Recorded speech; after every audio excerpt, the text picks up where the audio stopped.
దేవుని పరిశుద్ధమైన నామమునకు మహిమ ఘనత ప్రభావములు కలుగును గాక. ఆమేన్. మన ప్రభువును రక్షకుడైన యేసుక్రీస్తు ప్రభువారు మనకిచ్చిన ఈ శ్రేష్టమైన మంచి సమయాన్ని బట్టి ప్రభు నామాన్ని మహిమపరుద్దాం, కొనియాడదాం, ఆయన నామాన్ని ఘనపరుద్దాం. ఈ పరిశుద్ధ దినం రోజు ప్రభు సన్నిధికి ఇటు రీతిగా మనం కూడుకొని ప్రభువుని ఆరాధించుట, ప్రార్థించుట, ఘనపరచుట మనకెంతో ధన్యకరమై ఉన్నది. హల్లెలూయా. మహాపరిశుద్ధుడా, పరలోకపు తండ్రి, గొప్ప దేవా, నీ ఘనమైన నామాన్ని బట్టి మీకే స్తుతులు, స్తోత్రాలు, వందనాలు తెలియపరుస్తున్నాము తండ్రి. ఇదిగో ప్రభువా, ఈ ఉదయకాలమున తండ్రి ఇటు రీతిగా ఈ 16వ తారీఖు మార్చి నెల 2025వ సంవత్సరంలో తండ్రి ఇటు రీతిగా నీ సన్నిధిలో ఈ ఉదయకాలమున ప్రార్థించుకున్నట్టుకు మీరు ఇచ్చిన కృపను బట్టి స్తోత్రాలు తండ్రి. ఈ పరిశుద్ధ దినం రోజు తండ్రి చక్కగా నిన్ను ప్రార్థించి పాటలు పాడి నాయన తండ్రి నిన్ను స్తుతించి నీ మాటలు విని ఆధ్యాత్మికంగా బలపడేటువంటి కృప మా అందరికీ మీరు దయచేయమని, పరిశుద్ధాత్ముడా ఈ ప్రాంతమంతా నీ మహిమతో నింపమని నజరేయుడైన యేసు నామమున అడుగుచున్నాం మా తండ్రి. ఆమెన్. ప్రార్థన ఆలకించిన దేవునికి స్తోత్రం చెబుదాం. స్తోత్రమయ్యా, స్తోత్రమయ్యా, స్తోత్రమయ్యా, స్తోత్రమయ్యా, స్తోత్రమయ్యా. హల్లెలూయా, హల్లెలూయా, హల్లెలూయా.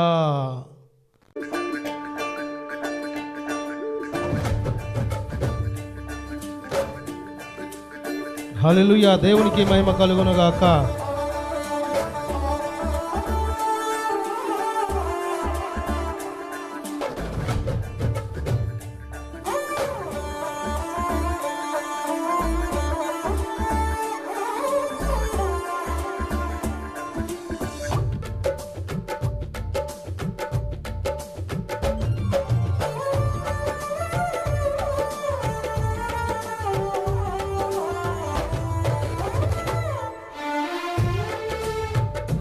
దేవునికి మహిమ కలుగును గాక.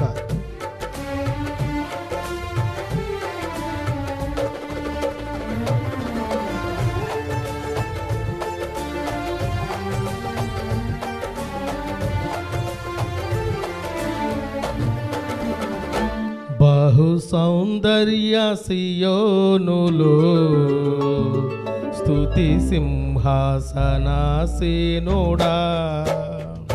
బహు సౌందర్య సియోనులో స్తుతి సింహాసనాసీనుడా. నా యేసయ్య నీ ప్రేమ పరిపూర్ణమై నా హృదయాన కొలువాయనే. నన్ను జీవింపజేసే నీ వాక్యమే నాకిలలోన సంతోషమే. బహు సౌందర్య సియోనులో స్తుతి సింహాసనాసీనుడా. బహు సౌందర్య సియోనులో స్తుతి సింహాసనాసీనుడా. ఆమేన్. హల్లెలూయా.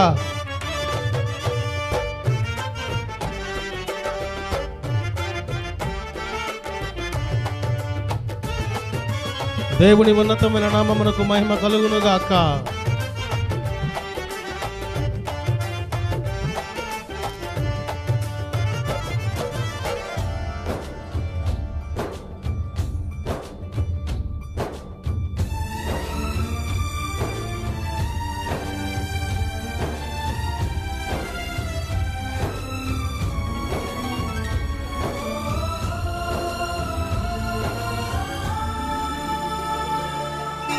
పరిశుద్ధతలో మహనీయుడవు, నీ వంటి దేవుడు జగమున లేడు.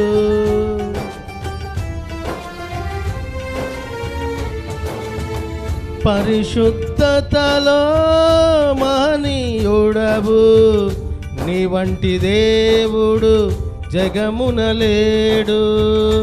నాలో నిరీక్షణ, నీలో సంరక్షణ, నీకే నా హృదయార్పణ. నాలో నిరీక్షణ, నీలో సంరక్షణ, నీకే నా హృదయార్పణ. బహు సౌందర్య సియోనులో స్తుతి సింహాసనాసీనుడా. సింహాసనాసీనుడా బహు సౌందర్య సియోనులో స్తుతి సింహాసనాసీనుడా. హల్లెలూయా. కృపగల దేవుని ఉన్నతమైన నామమునకు మహిమ ఘనత ప్రభావములు కలుగునుగాక. ఆమేన్. చప్పట్లు కొడుతూ ప్రభు నామాన్ని మహిమపరుద్దాం.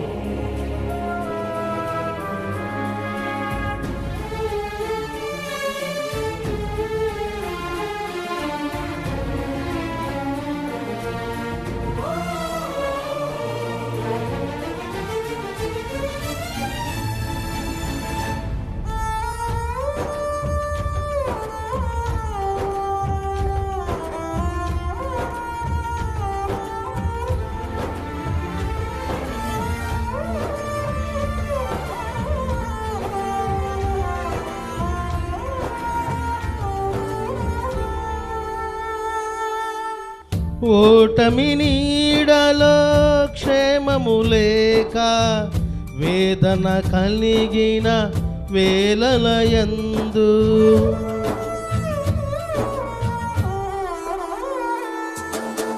ఓటమి నీడలో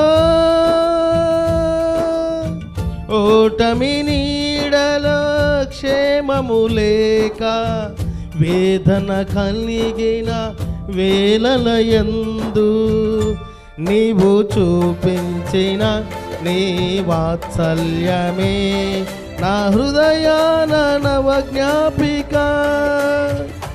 నీవు చూపించిన నీ వాత్సల్యమే నా హృదయాన నవజ్ఞాపిక. బాహు సౌందర్య సియోనులో స్తుతి సింహాసనాసీనుడా బాహు సౌందర్య సియోనులో స్తుతి సింహాసనాసీనుడా.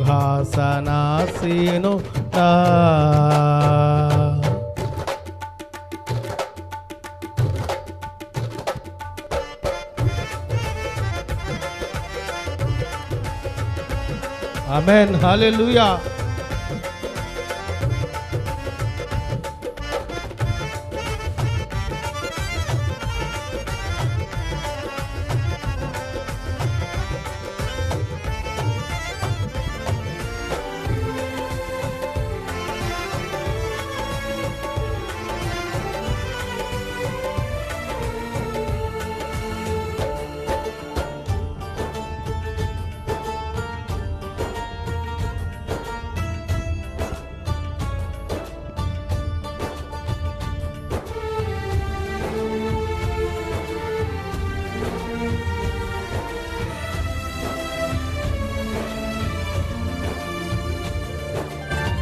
ఒంటరి బ్రతుకులో కుంగిన మనసుకు చల్లని నీ చూపే ఔషధమే.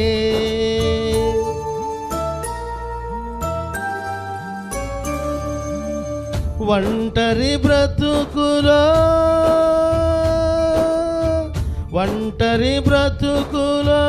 కుంగిన మనసుకు చల్లని నీ చూపే ఔషధమే.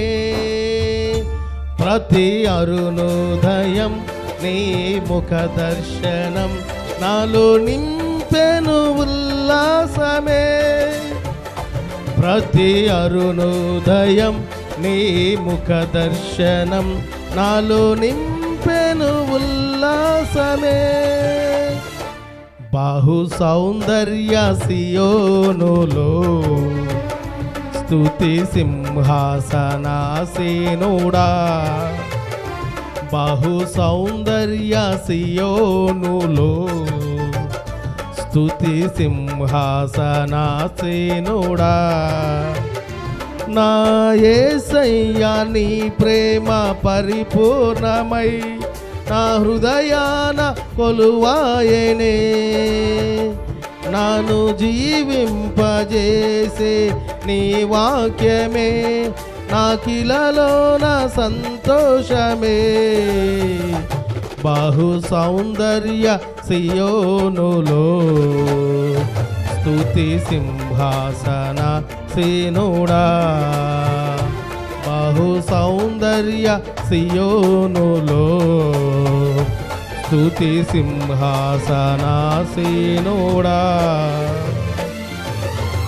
హల్లెలూయా, హల్లెలూయా. కృపగల దేవుని పరిశుద్ధమైన నామమునకు మహిమ కలుగును గాక. ఆమేన్. మన ప్రభువును రక్షకుడైన యేసుక్రీస్తు ప్రభువారి పరిశుద్ధమైన శక్తివంతమైన ప్రశస్తమైన నామమున ఈ పరిశుద్ధ దినం రోజు ప్రభు సన్నిధిలో కూడి ఉన్న దేవుని బిడ్డలకును దూరాన సమీపాన దేవుని మాటలు ఆలకిస్తున్న ప్రియ దేవుని బిడ్డలందరికీ నా నిండు హృదయపూర్వకపు వందనములు, ప్రత్యేకపు శుభములు తెలియపరుస్తున్నాను. సియోనులో నుండి నా ప్రభు మిమ్మల్ని సమృద్ధిగా ఆశీర్వదించి దీవించునుగాక. ఆమెన్. మంచిది. ప్రాముఖ్యమైనటువంటి సమయంలోనికి మనం వచ్చున్నాము. దేవుని యొక్క మాటలు శ్రద్ధగా కొద్ది నిమిషాలు మనం ధ్యానం చేద్దాం. పేతురు రాసిన మొదటి పత్రిక, పేతురు రాసిన మొదటి పత్రిక మొదటి అధ్యాయము 14వ వచనంలో ఉన్నటువంటి శ్రేష్టమైన మాటలు మనం చూడగలిగితే, పేతురు రాసిన మొదటి పత్రిక మొదటి అధ్యాయము 14లో వచ్చినటువంటి మాటలు చూడగలిగితే, నేను పరిశుద్ధుడనై ఉన్నాను గనుక మీరును పరిశుద్ధులై ఉండుడని వ్రాయబడి ఉన్నది. హల్లెలూయా, హల్లెలూయా. ఇక్కడ వాక్యము తెలియపరుస్తుంది, నేను పరిశుద్ధుడనై ఉన్నాను కనుక మీరు కూడా పరిశుద్ధులై ఉండునని వ్రాయబడి ఉన్నదండి. ఇక్కడ మనం చూస్తూ ఉంటే దేవుని యొక్క బిడ్డలకి పరిశుద్ధత చాలా అవసరం. ఈరోజు వాక్య వర్తమానం కూడా చూస్తూ ఉంటే చూడగలిగితే పరిశుద్ధత అవసరం. అది ఎలా సాధ్యపడుతుంది? చాలామంది యొక్క వ్యక్తిగత జీవితాల్లో మనము జాగ్రత్తగా గమనించగలిగితే, నేను పరిశుద్ధత కలిగి ఉండాలి, నా ప్రార్థన దేవుడు ఆలకించాలి, నా వ్యక్తిగత విషయాలు, నా మాట, నా నడవడిక, నా క్రియలు, నా తలంపులు సమస్తము పరిశుద్ధముగా ఉండాలని ఆలోచన కలిగి ఉంటారు. కానీ ఏదో ఒక లోపము వారిలో లేకపోలేదు. హల్లెలూయా. అయితే నేను తెలియపరుస్తున్నటువంటి మాటలు, మన తండ్రి అయినటువంటి దేవుడు పరిశుద్ధుడై ఉన్నాడు కనుక ఆయన పరిశుద్ధత మనం కలిగి ఉండాలంటే ఈ లోకములో కొన్ని గుణగణాలు మనం కలిగి ఉండాలి. హల్లెలూయా. ఏం కలిగి ఉండాలి దావీదు? గుణగణాలు కలిగి ఉండాలి. ఆ గుణగణాలు ఏమై ఉన్నాయంటే అనేకమైనటువంటి మాటలు పరిశుద్ధ లేఖనం నుంచి దేవుడు మనతో మాట్లాడి ఉన్నారు. వాటిలో కొన్ని మాటలు మనం ధ్యానం చేయగలిగితే, ప్రాముఖ్యంగా ఈ పరిశుద్ధత గురించి ఒక 3 మాటలు మనం జ్ఞానము చేయగలిగితే తప్పకుండా ఈ మాటలు నీ జీవితంలో దేవుడు స్థిరపరచి నిన్ను పరిశుద్ధపరచబడును గాక. ఆమెన్. మొదటి మాట మనం చూస్తూ ఉంటే కనుగొనుడు ద్వారా పరిశుద్ధత అంటండి. ఏం కనుగొనాలి? ఎందుకు కనుగొనాలి? ఎలా కనుగొనాలంటే ఆ కీర్తనలు 101వ కీర్తన చూద్దాం. దేవుని యొక్క మాటలు, కీర్తనలు 101వ కీర్తన 3వ వాక్యాన్ని చదువుకుందాం. నేను చదువుతాను, జాగ్రత్తగా గమనించండి. నా కన్నుల ఎదుట నేను ఏ దుష్కార్యమును ఉంచుకొనను, భక్తి మార్గము తొలగిన వారికి క్రియలు అసహ్యములు, అవి నాకు అంటనీయను అని దావీదు గారు ఈ కీర్తనలు బట్టి మనకు తెలియపరుస్తూ ఉన్నారు. అయితే ఈ వాక్యాల యొక్క అర్థాలు, ఈ వాక్యాల యొక్క ఉద్దేశాలు, ఈ వాక్యం యొక్క మర్మాలు కనుక మనం గమనించగలిగితే మన కన్నుల ఎదుట ఏ దుష్కార్యము లేకుండా, మనం చాలా చూస్తూ ఉంటాం. కొన్ని సందర్భాల్లో చూడకూడనివి కూడా మనకు ఎదురవుతూనే ఉంటాయి.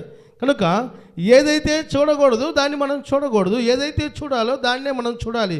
మనం ఏం చూడాలి? ఉదయమనే దేవుని వాక్యము ధ్యానించడము చూడాలి, ప్రభు పాదాల యొద్ద కనిపెట్టుకునుట గమనించాలి. అందుకని దావీదు జీవితంలో చూడకూడని ఆ దృశ్యం చూశాడు కనుక చేయకూడని పాపం తనలోకి వచ్చింది.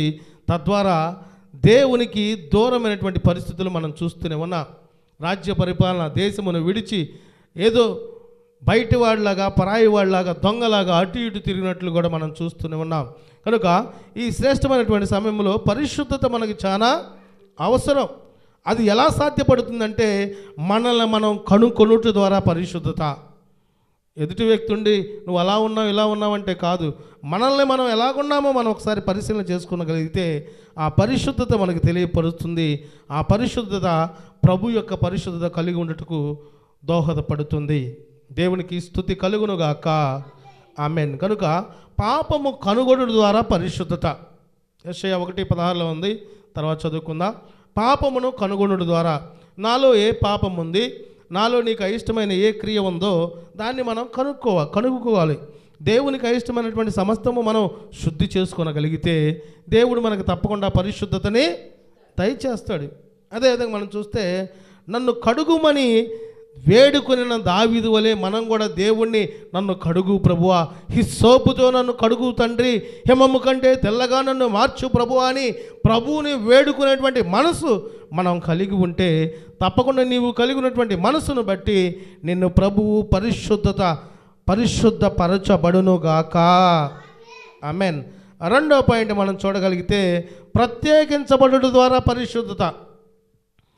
దేవుణ్ణి ఎరిగి ఉన్నటువంటి మనము ఒక ప్రత్యేకమైనటువంటి లక్షణం కలిగి ఉండాలి. మన మాట, మన నడవడిక, మన క్రియలు, మన తలంపులు, మన ఉద్దేశాలు సమస్తం ఎలాగుండాలంటే ఒక ప్రత్యేకమైనటువంటి విధానముగా ఉండాలి.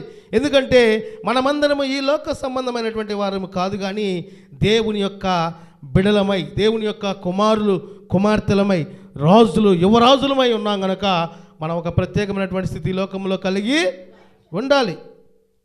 చూద్దాం. యెషయా గ్రంథము ప్రత్యేకించబడడం ద్వారా పరిశుద్ధత. యెషయా గ్రంథము 5వ అధ్యాయం 11వ వచనంలో చూడగలిగితే, యెషయా గ్రంథము 5వ అధ్యాయము 11వ వచనాన్ని చూద్దామండి.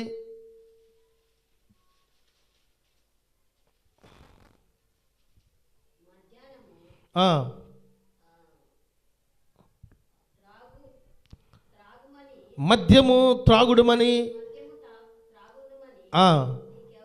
వేకువనే లేచి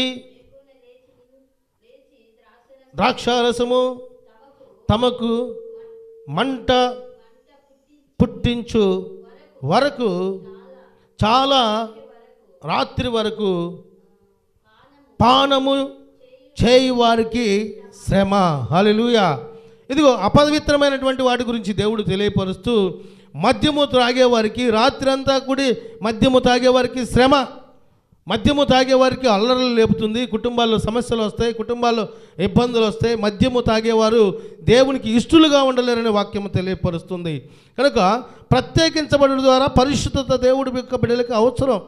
కాబట్టి అపవిత్రమైనటువంటి వాటి నుంచి మనం ప్రత్యేకమైనటువంటి స్థితి కలిగి ఉండాలి. మనలో ఉన్నటువంటి అపవిత్రమైనటువంటి కార్యములు విడిచిపెట్టే వారమై ఉండాలి. అపవిత్రమైనటువంటి మాటలు విడిచిపెట్టాలి. అపవిత్రమైనటువంటి స్వభావం విడిచిపెట్టాలి. అపవిత్రమైనటువంటి సమస్తము మనం విడిచిపెట్టగలిగితే మనలో పరిశుద్ధత దేవుడు తప్పకుండా చూడగలడు. హల్లెలూయా. ఇంకా మూర్ఖపు జనుల నుండి ప్రత్యేకముగా ఉండాలి. కొంతమంది ఉంటారు మూర్ఖపు జనులు. మనం చూసిన కుందేలుగా 4 కాళ్ళు అంటే లేదు 3 కాళ్ళే అంటారు. అవునా కదా దేవం గారు? 3 కాళ్ళే అంటారు. లేకపోతే ఇదిగో ఇది ఇలా అంటే కాదు ఇది అలా అంటారు. కనుక మనం ఏం చేయబడాలంటే మూర్ఖపు జనుల నుండి ప్రత్యేకంగా ఉండాలి. మూర్ఖపు వాళ్ళతో సహవాసం అసలు చేయటానికి వీలు లేనే లేదు. అందుకనే కీర్తనకారుడు మొదట్లోనే ఏం చెప్పాడు? దుష్టుల ఆలోచన చొప్పున నడవక, పాపుల మార్గమున నిలువక, అపహాసకులు కూర్చుండు చోటున కూర్చుండగా యెహోవా ధర్మశాస్త్రముందు ఆనందించు దివారాత్రము దానిని ధ్యానించువాడు ధన్యుడు. హల్లెలూయా. అందుకని దుష్టులు, అపహాసకులు, హేళన చేసేవాళ్ళు, నవ్వేవాళ్ళు, మూర్ఖపులు వాళ్ళ సహవాసం మనం పడితే కొద్ది దినాలైతే మనం కూడా అదే గతి వచ్చింది. కనుక వారు మారుట కొరకు, వారి యొక్క జీవితాలు మార్చబడుట కొరకు మనం ప్రార్థించే వారమై ఉండాలి. కనుక రెండవ పాయింట్, ప్రత్యేకించబడుట ద్వారా పరిశుద్ధత. నిష్ఫలమైన క్రియల నుండి ప్రత్యేకంగా ఉండాలండి. వ్యర్థమైనటువంటి క్రియల నుంచి మనం ప్రత్యేకించబడాలి. కొన్ని సందర్భాలు మనం చూస్తూ ఉంటే వ్యర్థమైనటువంటి క్రియలు చాలా మనకు ఎదురవుతూనే ఉంటాయి. వాటి నుంచి మనం సైడ్ అయిపోవాలి. ఎందుకంటే మన మార్గము రాజ మార్గమై ఉన్నది. హల్లెలూయా. హల్లెలూయా. మన మార్గము విరుకు మార్గం కాదు. మన మార్గము లోక మార్గం కాదు. మన మార్గము మనకిష్టం వచ్చినటువంటి క్రియల ప్రకారం జీవించే మార్గం కాదు. కానీ మన లోకము దేవుని మార్గముగా ఉండగలిగితే మనలో ప్రత్యేకించబడేటువంటి స్థితి దేవుడు దయచేస్తాడు. నీవు ప్రత్యేకించబడినటువంటి స్థితి కలిగి ఉంటే లోక సంబంధమైనటువంటి ఆశలు సమస్తము విడిచి పరలోక సంబంధమైనటువంటి జ్ఞానముతో నా ప్రభువు నడిపించును గాక. ఆమేన్. మూడవ మాట, చివరి మాట మనం చూస్తే పరిశుద్ధత అవసరం. అది ఎలా సాధ్యపడుతుంది? మొదటి మాట కనుగొనుట ద్వారా పరిశుద్ధత. రెండవ మాట ప్రత్యేకించబడుట ద్వారా పరిశుద్ధత. మూడవ మాట తీసివేసుకొనడం ద్వారా పరిశుద్ధత. ఏం తీసివేసుకోవాలి? మనలో ఉన్నటువంటి పాపము, మనలో ఉన్నటువంటి ఆయాసము, మనలో ఉన్నటువంటి కోపము, మనలో ఉన్నటువంటి అసూయ, మనలో ఉన్నటువంటి ద్వేషము, మనలో ఏదైతే దేవునికి అయిష్టమైనది ఉందో దానిని మనం తీసివేసుకోవాలి. చూద్దాం ఆ మాటలు. సామెతల గ్రంథము 13వ అధ్యాయము, సామెతల గ్రంథము 13వ అధ్యాయము 10వ వచనాన్ని చదువుకుందాం.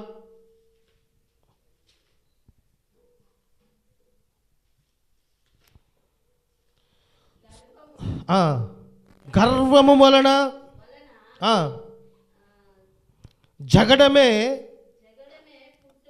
జగడమే పుట్టును, ఆలోచన విను వారికి జ్ఞానము కలుగును. హల్లెలూయా, హల్లెలూయా. అయితే ఈ గర్వం వల్ల ఏం పుట్టిద్ది? గొడవలే, జగడాలు, అల్లర్లు, లేనిపోయినటువంటి సమస్యలు ఎదురవుతూ ఉంటాయి. అందుకని పరిశుద్ధ లేఖనం తెలియపరుస్తుంది, నీవు గర్వమును తీసివేసుకోవాలి. గర్వం అసలు మనకి ఎందుకు వచ్చిందంటే మనుషులు చెక్క భజన కొడుతూ ఉంటారు. అంబా నువ్వు చక్కగా ఎంత బాగా ఉన్నావు, ఎంత బాగుంది నీ కాడ దావీదు, ఎంత బాగా అనగానే వెంటనే ఉబ్బిపోయి దా నీకు అయ్యెత్తని ఇంట్లోనే మొత్తం పెడతారు. ఇంట్లో వాళ్ళకి ఏమీ ఉండదు. కనుక మనము పరిశుద్ధత కలిగి ఉండాలంటే తప్పకుండా మనలో ఉన్నటువంటి లోపాలు తీసివేసుకునే వారమై ఉండాలి. ఆ లోపాలు నీలో తీసివేయబడాలంటే మొదటగా నీకు పశ్చాత్తాపం కలిగి ఉండాలి, విరిగి నలిగిన హృదయం కలిగి ఉండాలి, దేవునికి ఇష్టమైనటువంటి జీవితం నేను కలిగి ఉండాలనేటువంటి ఆలోచన విధానం నువ్వు కలిగి ఉంటే నీలో ఉన్నటువంటి ప్రతి వ్యర్థమైనటువంటి దాన్ని నా ప్రభువు తీసివేసి నిన్ను పరిశుద్ధపరచబడును గాక. ఆమేన్. కొన్ని సందర్భాల్లో మనం ఏది తీసేయాలో దాన్ని తీసేయకుండా ఏది తీయకూడదో దాన్ని తీస్తూ ఉంటాం.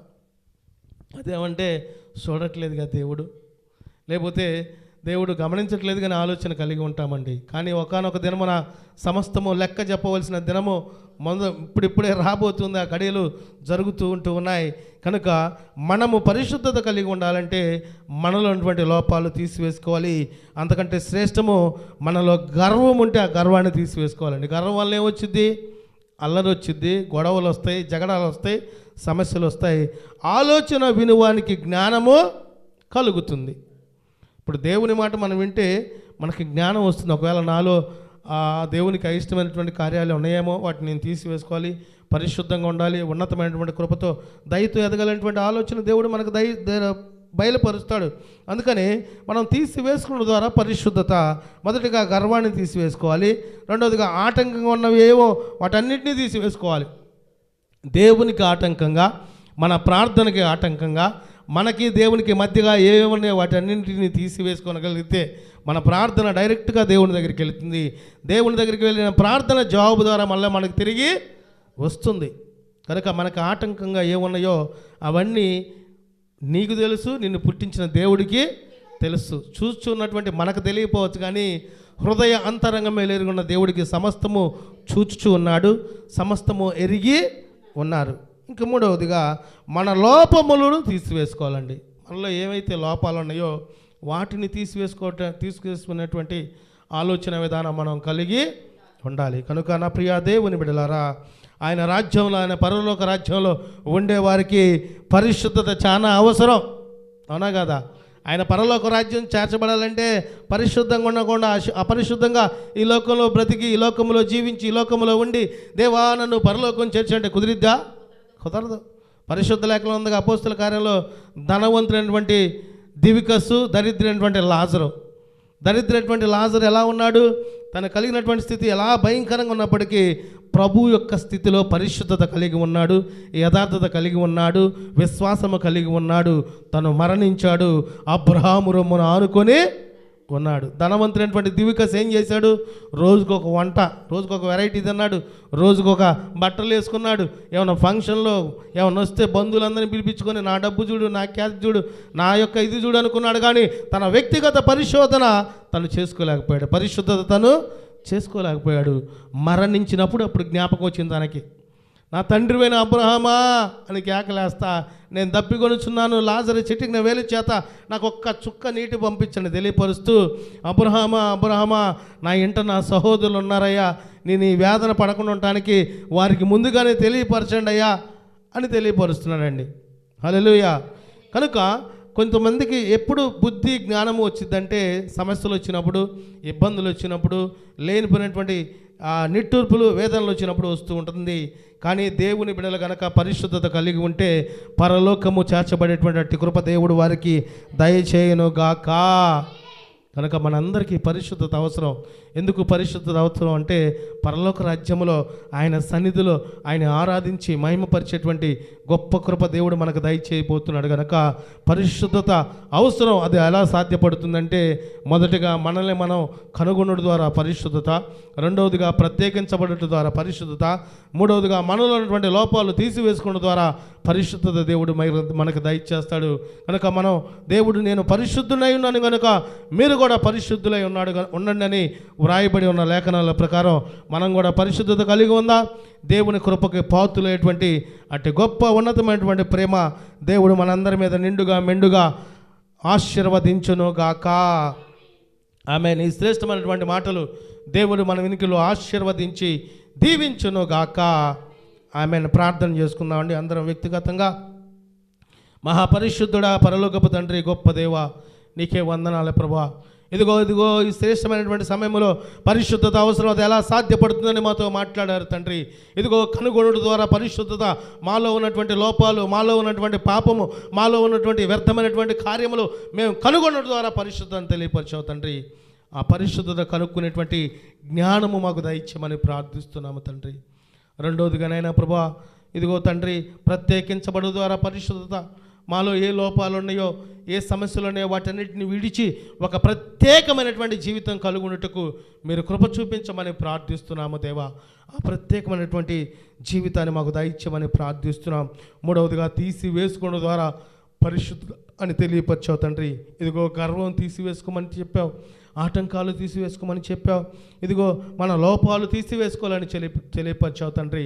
ఇదిగోనైనా తండ్రి, ఈ లోకంలో జీవిస్తున్న నీ బిడ్డలకి పరిశుద్ధత చాలా అవసరమని తెలియపరిచావు తండ్రి. ఆ పరిశుద్ధత కలిగి ఉండి, యథార్థత కలిగి ఉండి, నీతి కలిగి ఉండి, భక్తి కలిగి ఉండి, నీ ప్రేమను పొందుకునేటువంటి కృప కలిగి ఉండి, ఇదిగో ప్రభువా, మీ రెండవ రాకడగా ఈ లోకానికి వస్తున్నప్పుడు మీతో కొనుపోబడేటువంటి అట్టి పరిశుద్ధత మా అందరికీ మీరు దయచేయమని ప్రార్థిస్తున్నాము తండ్రి. ఇదిగో ఈ ప్రార్థనలో కూడిన నా బిడ్డలకును, దూరాన సమీపాన నీ మాటలు ఆలకిస్తున్న నీ బిడ్డలకు, ఇదిగో తండ్రి, ఒకవేళ పరిశుద్ధముగా ఉండి నీ కృపలో నీ దయలో ఎదిగితే మంచిదే ప్రభువా. ఒకవేళ ఏమైనా లోపాలుండి పరిశుద్ధత లేకుండా ఉన్నారేమో, ఇక నుంచి పరిశుద్ధముగా జీవించాలనేటువంటి అట్టి ప్రేరణ, అట్టి కృప, అట్టి ఆలోచన నీ బిడ్డలకు మీరు దయచేయుదురుగాక.